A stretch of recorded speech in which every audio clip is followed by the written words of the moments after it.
Hello everyone, Ruby Ravel here, a lyrical and loquacious lapidary of luminaries, here to talk to you today about the relationship between the sun and the moon. Now, I have often remarked that I feel it would be more illuminating and paint a clearer picture when we first meet someone to ask them what their moon sign is and where it is located in their chart, rather than barging right in and asking them what their sun sign is. In modern pop astrology, we tend to have an obsession with the sun sign, which makes sense because the sun is the center of our solar system, and therefore we can assume it represents the centralizing force of ourselves. That axis mundi, that stable center within us around which the rest of the constellations and contradictions of our complex selves can revolve with some kind of greater sense of order and clarity.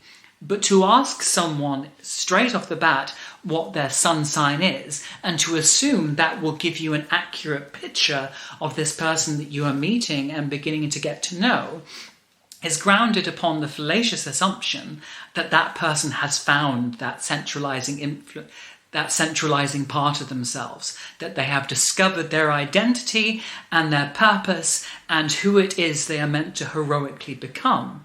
And this is because the sun always requires some level of work in order to be actualized. The sun needs to be brought into consciousness. It needs to be brought into awareness. And anyone who's done any kind of psychological work on themselves, whether in isolation or through the mediation of a therapist and other people, will know that clarity and self-awareness does not come easy. It is something that requires scratching away a lot of dust off that has accreted to the illusory mirrors of ourselves. It means the shattering of the many illusions and fake narratives that we have built up about ourselves. To recognize our sun is when we look at ourselves and we can say, yes, this is who I am, with all of my talents and with all of my faults, and be comfortable with that, to say this is the true, authentic version of myself. But when we are inhabiting a lunar consciousness, we are inhabiting the consciousness that we are born with, that came into the world as a helpless child, learnt what it had to do in order to survive, and swallowed wholesale the different influences, beliefs, opinions, feeling tones, and fuzzy edges that were present when we were living in our initial familial or parental matrix. The moon is who we are when we are operating on autopilot, when we are not feeling self-conscious, when we are not living a performed or constructed self, but rather one that is reactive and instinctive and intuitive and dreamy. That is our lunar space. When you are not thinking about how you are presenting yourself to others and how you want to perceive you, you are living in a lunar space. And that space is the absence of awareness. And there is a great comfort in inhabiting our moon precisely because it is not suffocated by self-consciousness. There is this sense that we can just relax and react as we want to react, rather than feeling pressured to conform to the narrative and expectations and adult pressures that are represented by our sun. And the relationship between the sun and moon is very important, because depending on how they are aspected with each other, if they are aspected at all, can tell you a little bit about the relationship between your instinctive automatic self, your inner child that resides within you permanently, and how that is expressed in your personal emotional responses and needs, and the ways in which you need to take care of yourself and make you happy, versus the grander identity that you have had to work on, suffer for, and craft yourself into. There is that sense of having to mold and sculpt a definite identity with the sun as opposed to the moon, which is more like going to sleep or sinking into a warm bath. It is the relinquishing of solid definitions for ones that are more automatic. So if you've ever met someone and you've asked them their sun sign and then been surprised by the answer because it hasn't conformed to the expectations and the stereotypes that you have with that sun sign, there can be a multitude of reasons for this. Sometimes it can be because that particular sun sign is in a house or in aspect to other planets that severely modify the level of expression to the point where it gives off quite a different energy. But there are also many times where you are not seeing that person's sun sign because either they haven't developed it or it only comes out in a very specific area of their life.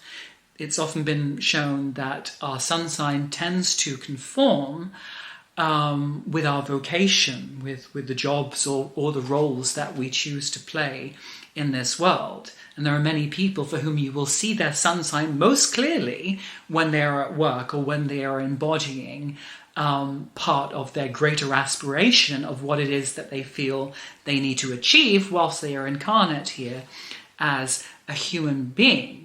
But when you are just meeting someone and getting to know them, often those lunar qualities are going to come off in a more pronounced way. I can think of a few examples of people that I've met recently. I've made friends with a new Aries who in no way conforms, from what I've seen so far, to the Aryan consciousness of someone who is aggressive and forthright and blunt and in your face about things. But she does have a Cancer moon and is very sensitive, very gentle, very clearly emotional, and quite mild-tempered. If I were to meet her for the first time, that lunar expression, that sensitivity, that gentleness would have made me automatically assume they were Cancerian in nature. However, if I saw them working as a teacher in a position where they have to be in charge and inhabit authority, I would probably see more of the Aryan side. So to place so much emphasis on the sun sign as being the immediate radiance of someone can be very deceptive. Now, of course, this is making a huge generalization here for the sake of making a pedagogical point that will hopefully illuminate a subject matter that many people may overlook or not think that deeply about, because the reverse can also be true.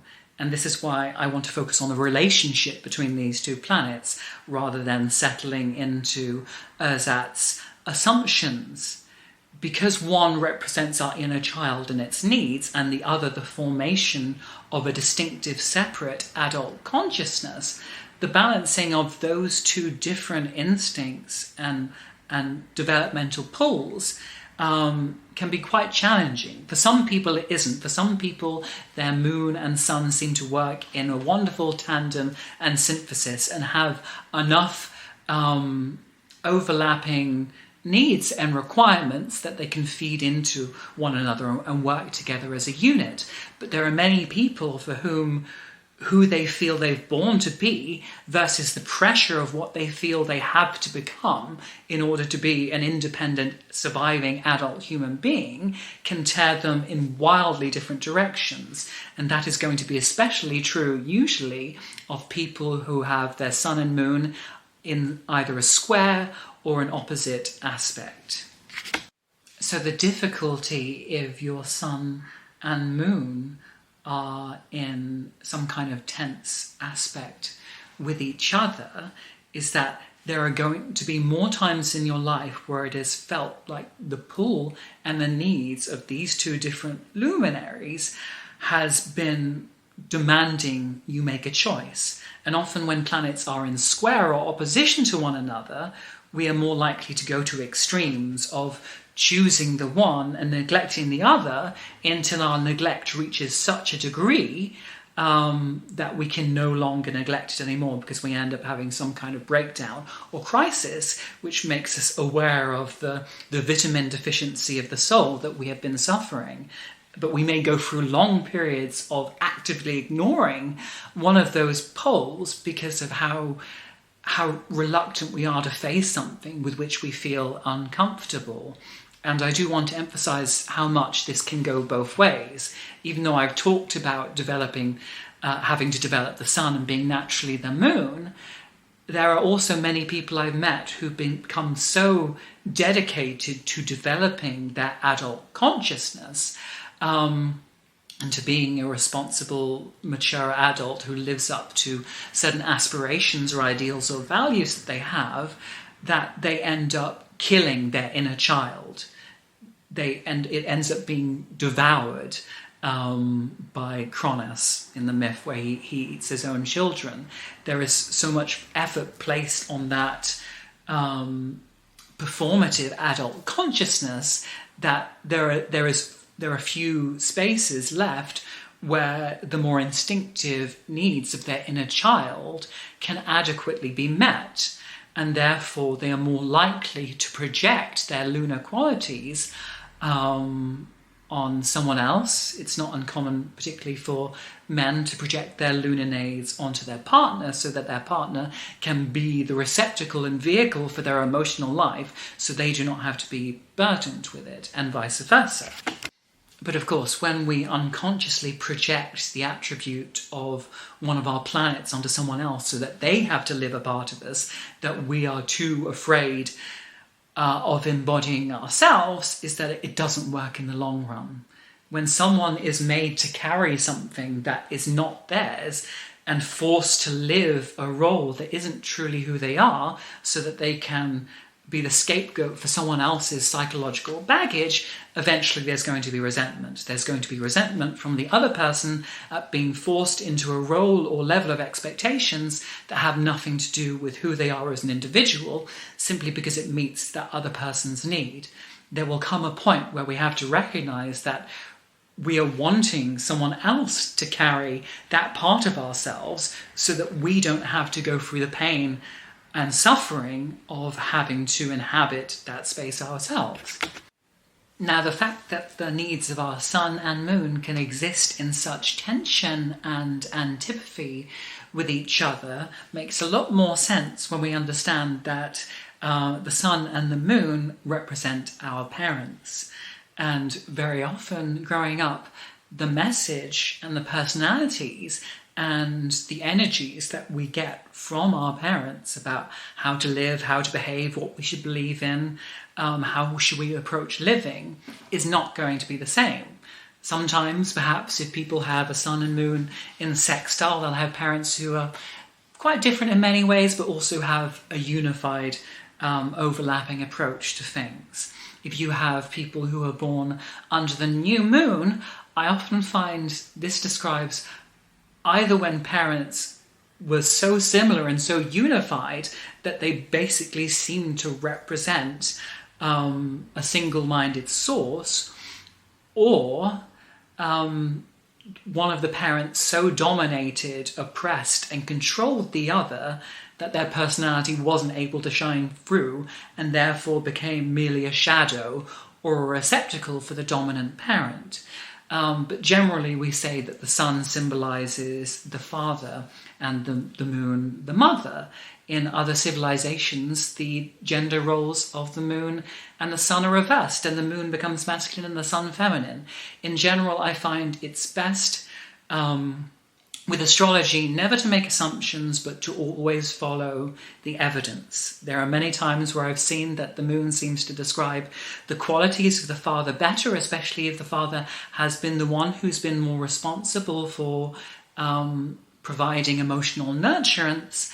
And there are many times when the sun seems to describe the mother better, especially if she was the one who was in authority or a breadwinner. It all depends on the different lessons that we were getting from each parent. But either way, they still describe the picture of our parental influences and whether they were in harmony or disharmony or not, whereas in most cases,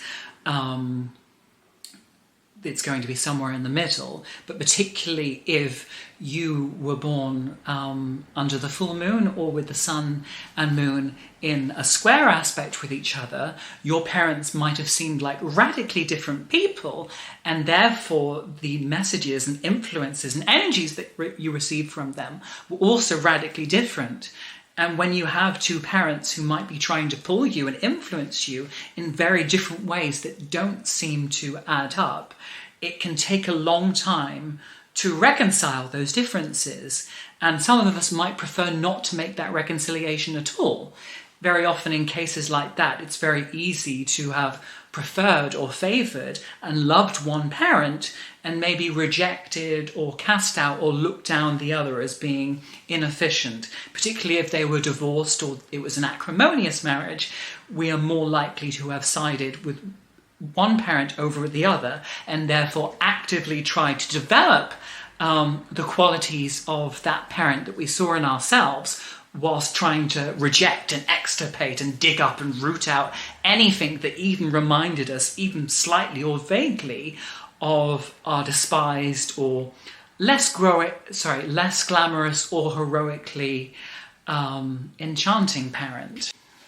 So I'm going to give a made-up example first, and then I'm going to start using some real-life examples to bring this idea to life. But let's say, for instance, you were born with your sun in Aries and your moon in Libra, so you have a perfect full moon solar lunar opposition going on in your chart. And just for the sake of sticking with absolute stereotypes, let's say that your father was the typical Aryan, very bluff, very assertive, very aggressive, forthright. Perhaps he was overbearing and a bit of a bully, maybe even violent and rude, and never seemed to show consideration for any person's feelings but his own.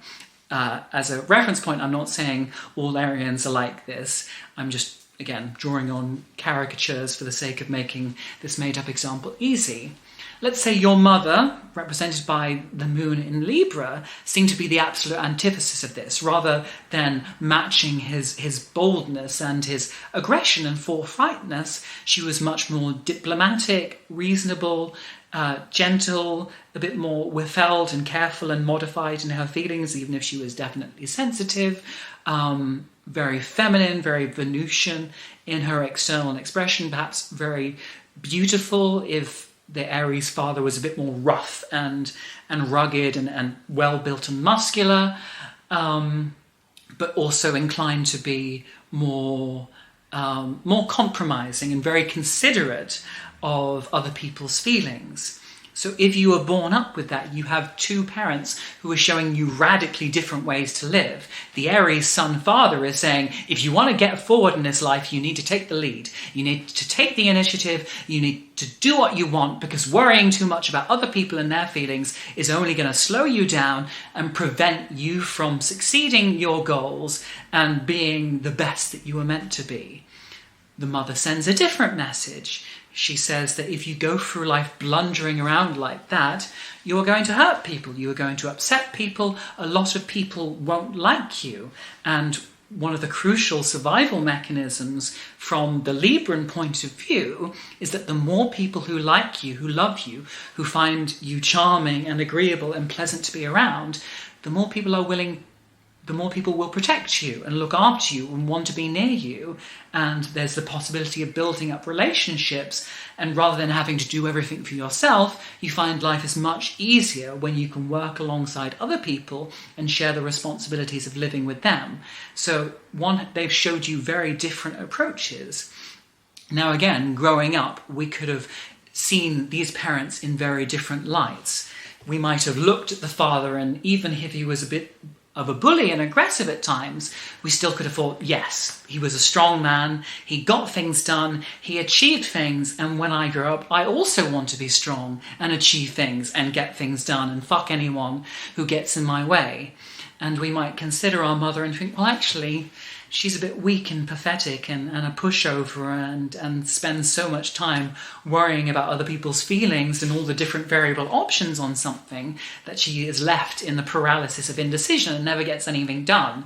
If I follow my mother's example, then I'll just be a weak, pathetic housewife who's dominated by her husband. I don't want that.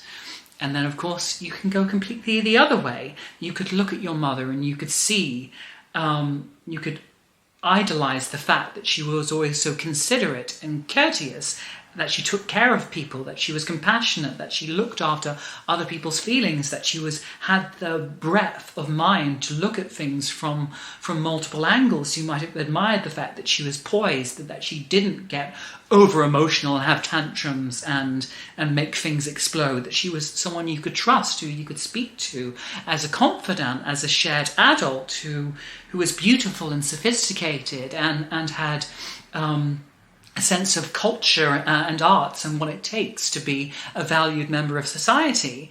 And if that's the parent you value, you might look over at your father and think, well, he was just an uncultivated thug, a brute, a bore, and a bully, and hated by so many people because he was always trying to fuck them over.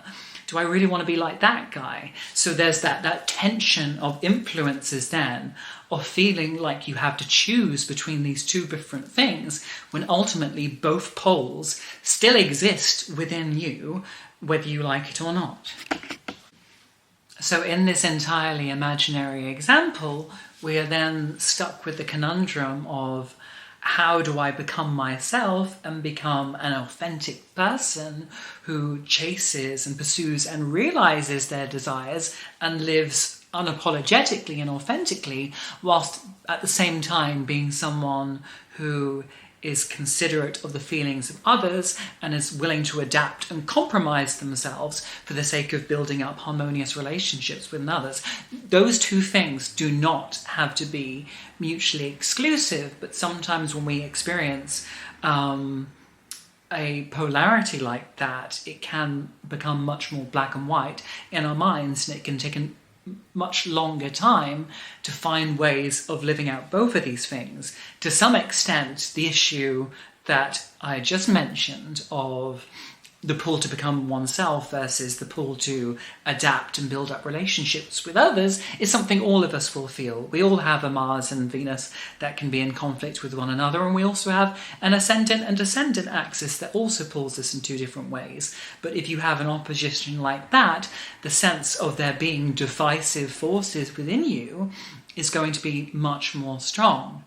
And if in this imaginary example we say that the Aries sun is in the 10th house and the Libra moon is in the 4th house, we could perhaps say, well, okay, maybe this person wants to be headstrong and passionate and fiery in their career and to achieve a degree of fame and notoriety and express a part of themselves that enjoys being in the limelight. Perhaps they will become a musician or an actor where you are allowed to be competitive, where you are allowed to show off, where you are permitted to upstage other people and kind of glorify your uniqueness and your persona, whilst at the same time being offstage and away from their career, a much more gentle and considerate person.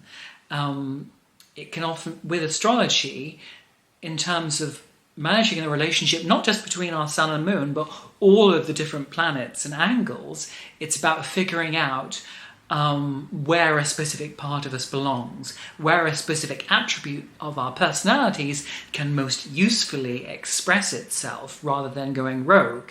And this is why the houses are so important, because the houses tell us where specific planets of ours belong.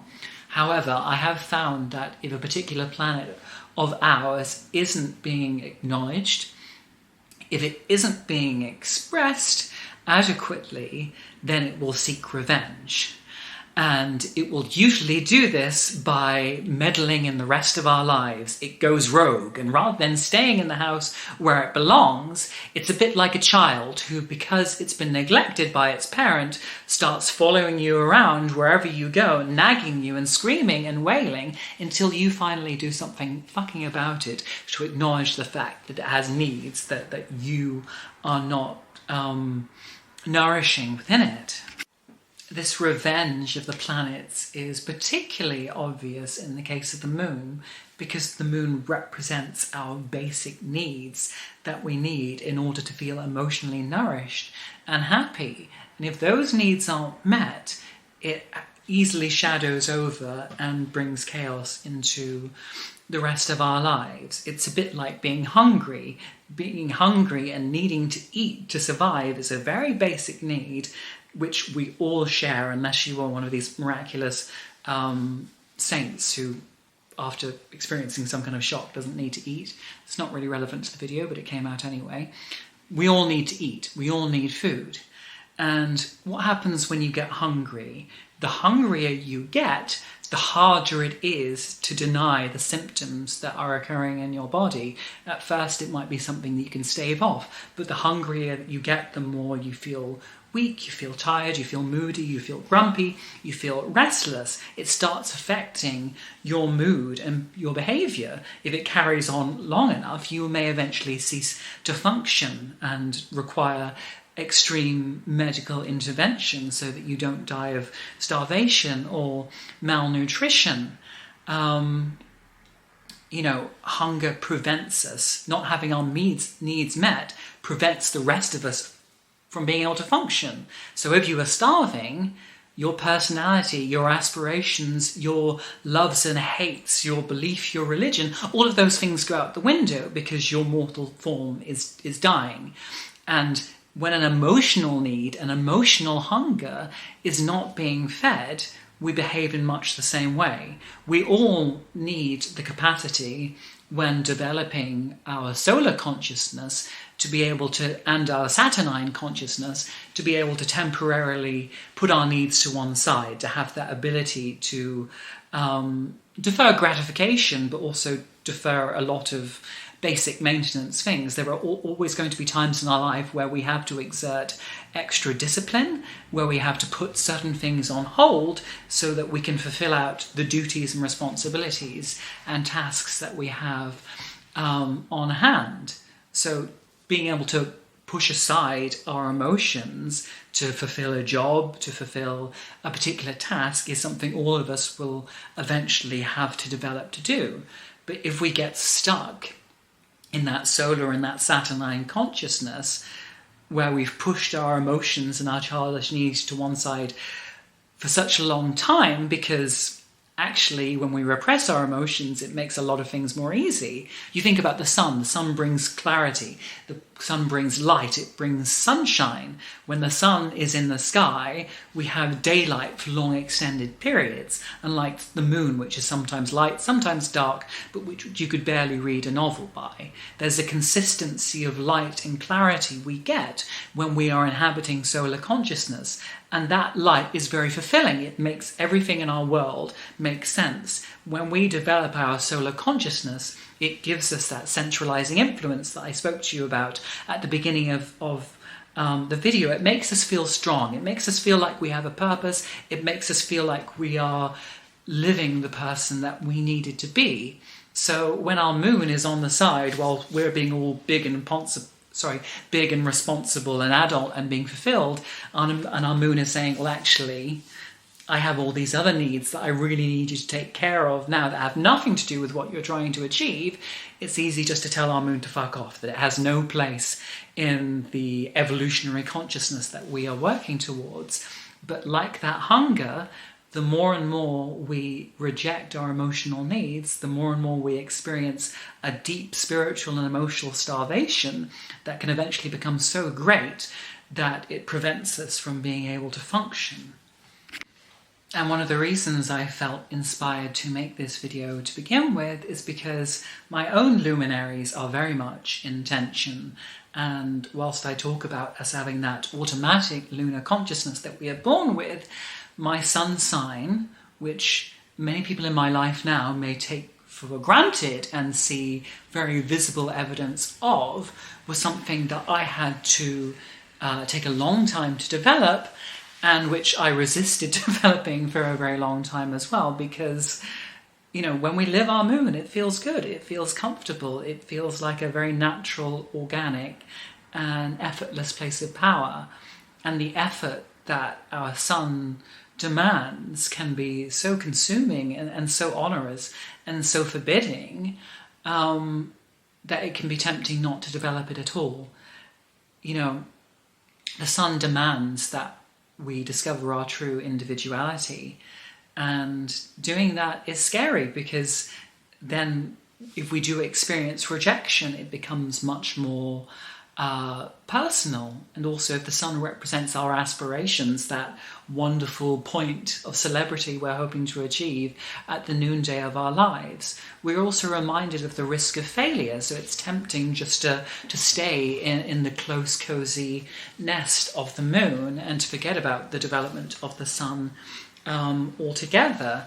And I think particularly if maybe the parent who represents your son wasn't someone that you saw as being particularly inspiring, someone who was glamorous, someone who you could look at and think, that's what I'd like to be like in the future, it's very easy then to want to downplay, inhibit, or completely reject those characteristics within yourself. And I think for most of my life, people who were meeting me for the first time would never have guessed that I was a 7th house Virgo sun. More and more lately, some people do intuit that with me or see it, but my Sagittarius moon in the 10th house, right at midheaven, was a much more dominant influence. And when I look at my parents and how I experienced them as a child, they are very symbolic of the characteristics of both of these planets. So if we look at my mum, represented by the moon in Sagittarius at midheaven, my mother was a big lady with a big personality. She could be very forceful, very charismatic, gregarious, generous, someone who liked a lot of attention and who was definitely very powerful and driven in her field at the time. When I was growing up, she was working internationally in the furniture trade and was always gadding off to America and coming back with the stories of this big, enlarged, fabulous, overblown continent that she was returning from. But she was also the parent who introduced me to religion. So she took me to church, and she was the one who'd made me think about unseen, invisible realities of having a relationship with God, with these powerful spiritual agencies that dwarf you, with these belief systems that say behind our apparently ordinary, mundane world, there is a much bigger mythopoeic reality that is secretly pulling the strings and describing how things work. And that was a tantalizing realm for me, and still is. And growing up, that fiery, luminous world of spiritual meaning, of myth and the imagination, of unseen lands, was everything that I was about. I felt like I was as far away from my more staid Virgo sun as I possibly could be. You know, if you used any of the stereotypical examples of Virgoan behaviour to describe me as a child, very often they would not fit in, or I would have actively rejected those influences. No one could have accused me of being practical at that age, or detail-oriented. In fact, I was often clumsy and didn't understand how to logically put things together in an orderly sequence. Sagittarius and Virgo both represent different ways of approaching wisdom and the generation of knowledge. Sagittarius tends to be intuitive and Gnostic. It has this ability to grasp ideas and concepts out of the ether and channel them without any real conscious effort. You can ask it a question and it will kind of just give you this answer that it has surmised and improvised in the moment. And if you ask it how it came to that conclusion, it couldn't necessarily tell you. It might just say, I know. It's a bit like when you had to do those annoying mathematics exams when you were younger, and not only did you have to show the answer, they would say, how did you work out the answer? And for me, there were many times when I could give you the answer to something and say, I know this is right, to have that instinctive, intuitive sense of what is righteous, what is correct, but I couldn't tell you how I logically worked it out, because I hadn't logically worked it out. the idea of things working in this kind of step-by-step logical rational sequence where you can deduce things by that kind of cause and effect and linear modality of thinking did not work for me. And I also didn't have a very verbal consciousness as well, because I intuited things and could imagine things. That realm of the imaginary wasn't always easy to fit within the grammatical and logical restraints of language, and so I found myself preferring music and art and visual and sonic expression, because they seemed to cut much closer to the Gnostic truth of things. And I inherited that much bigger personality then from my mother, that I was this colourful, wild, eccentric, who you obviously can't see me as now, who was very much gadding about being the clown and doing their own thing. So none of those Virgoan qualities really made sense to me. And I was very comfortable also inhabiting the world stage that is the 10th house. Because I was weird and eccentric, I was used to always standing out and being very visible in front of people, whether I chose to be or not. And so I was comfortable being someone that everyone stared at. I was comfortable going on stage and singing or acting or making a fool of myself. That was very much my comfort zone, with the moon representing one's comfort zone. But what I struggled with my sun in the 7th house was other people. Even though I felt I could be quite likeable and charismatic and great to watch on stage, because I had that dazzling improvisatory energy where I could just go with the flow in the moment and be as large and big and overinflated and ridiculous as I needed to be for my personality to fill an entire room, the more nuanced and diminished and respectful space that you need to hold in order to welcome people closer into you was not something I knew how to do. Other people bewildered me. They seemed to be driven by motivations and instincts and feelings and ways of looking at the world that had nothing to do with the Gnostic magic realism with which I saw the world. In my world, everything was enchanted, everything was enlivened, everything was infused with an animist consciousness. I never felt like a human. I always felt like I was the denizen of one of these higher realities. I did not feel like a Virgo sun. I did not feel like a creature of the flesh. I was not in tune with the seasons or with nature or with objects or with craftsmanship. All of those things bemused me, and there are many times they still continue to bemuse me. Understanding other people and understanding the rules of the practical, ordinary, natural world is not something that's come naturally for me. And I know some of that comes as a shock to people who know me now, who can see that I have a great mastery of understanding the psychology of other people. And I have that analytical Virgo ability to take apart someone's identity and map it out with an infinitesimal attention to all of the minutiae involved. But that is a skill that was not intuitive for me. Other people might as well have been aliens to me, because I saw myself as an alien and I saw the rest of them as mere humans who were worried about earthly things like success and money and hard work and all of those other things that Sagittarians tend to find boring. I mean, when you're looking at things through that Sagittarian lens and you're seeing the majesty of the infinite, the glory of God, all of the boundary-less exuberance and magic of those higher realms, why would such petty things as work and money and craftsmanship really matter when it's just so overwhelmed by that greater brightness? So for me, instead, to develop those 7th house qualities was something that was very difficult, because I desperately wanted love and I desperately wanted relationships and to be close to other people, but I didn't know how to go about it. It made no sense to me. And especially back then, my overblown, weird, mythopoeic personality was so unbalanced and so dominant that it was too much for other people. It was great on stage, but on a personal level, it was definitely overbearing and overwhelming. And this is kind of what I mean about the revenge of a planet, that when we are not conscious of a planet, or when we don't find ways of making it fit solely within its given area, it has a way of seeping out and leaking into the rest of our houses and going into places where it doesn't truly belong.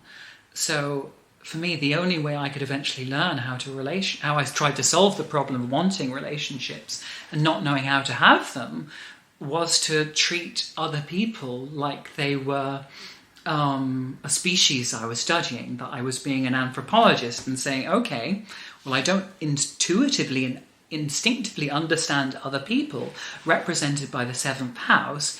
I'm instead going to have to approach this like a scientist, with that Virgo in mind, with that empirical mind that looks at the data, that looks at the details, that studies things closely and finds a way of fitting them all back together again. So I studied psychology, I studied astrology, which is a different form of psychology for mapping out people, and I just kept looking at all of the different fields that could help to eventually give me the clues which would make other people make sense to me on an intellectual level. And I thought, then if I could understand other people intellectually, I would know how to connect with them and relate to them, and therefore to have relationships with them. And for me, the two biggest breakthroughs in that were studying astrology and studying Jungian psychology. And particularly when I discovered astrology, I found like I'd been given the cheat sheet. I'd been given the cheat code for finally seeing what was happening underneath the hood, and for using that kind of engineering psychology. And my father was a mechanic, by the way, so he understood the mechanics of vehicles. I was trying to understand the mechanics of human beings. And again, even though there are many people who take that for granted now and see me as being someone who's very socially confident, very good at making friends, very good at getting along with people, I only have those skills because in that Virgoan way, I practiced obsessively in cultivating them over and over again. And I think this is the thing about the sun. I think it's very hard to fully rest on our laurels in the area where the sun is. It's an area where we always feel like we can never have enough light, where we can never burn too brightly, where we always need more clarity and more information, where we're always going to push ourselves to develop more. And no matter how much I learn about other people, it never seems to be enough. It's always an area where I feel, in that very Virgoan way, there is a room for improvement. And when I cultivated this side of myself and was good at being gentler around other people, at being a better listener, of giving the other people the space to do the talking, to express themselves, and I could be a bit more secretive and withheld and not give so much, things seemed to work a lot better. And it also meant that my Sagittarius moon could then only come out in situations where it was appropriate, instead of feeling like I had to be this cosmic jester, always philosophizing and pointing to higher realms and being absurd and overblown and ridiculous. I realised I could save that side of my personality for moments where it was appropriate. For instance, when I'm performing on stage, when I'm making these stupid astrology videos for all of you, when I have to be the philosopher who's expounding the mysteries of the universe, but I know how to turn that part of me off. And I think that is the real synthesis and interplay of astrology, is when we can consciously work with all the different parts of ourselves, and like actors on a stage, we know when to deploy them and when to take the shepherd's hook and crook them back off again. But then even taking that into account, it's still a case of remembering that both of these sides of yourselves need expression. And once I did start to find myself more in my Virgo sun, there were many times when I got so intoxicated by some of the power and clarity and intellectual authority I felt I cultivated through that it was very tempting then to cut off my Sagittarius moon, particularly when I looked at some of my previous behaviours and saw about how I got bullied for being always so ridiculous and weird and colourful, or how I would embarrass myself by being too quirky and overblown. It was very tempting to think, okay, well, that was my childish self. That was who I was when I was younger, but I've grown up now. I'm my son. I'm mature. I don't need my moon anymore. I have risen above that ridiculous person who I used to be. I'm a respectable, nuanced, sensitive, considerate adult now. I don't need to go strutting around like I'm Ian Anderson in early Jethro Tull, standing on one leg playing the flute. I've gone beyond that. You know, that was the unbounded, egotistical young of me. I don't need that anymore. But you do. And I found there were moments where, because I had rejected my son for so long, I would eventually be placed in these situations where the only way I could survive or move forward in a given situation was by being as Virgoan as possible, by having a good routine, by being incredibly hardworking, by having that ability to be disciplined and to defer gratification and you know, focus on productivity and using every ounce of the day to be as productive as possible.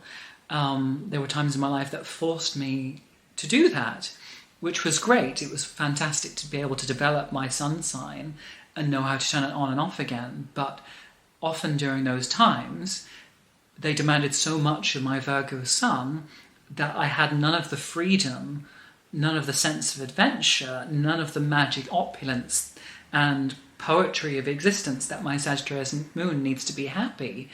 And you often find this if you are living your sun without expressing your moon, that even if you know you are achieving, even if you know you are being an adult, even if you know you are doing all the right things, you can still feel emotionally dead inside because you haven't left room for your child to play.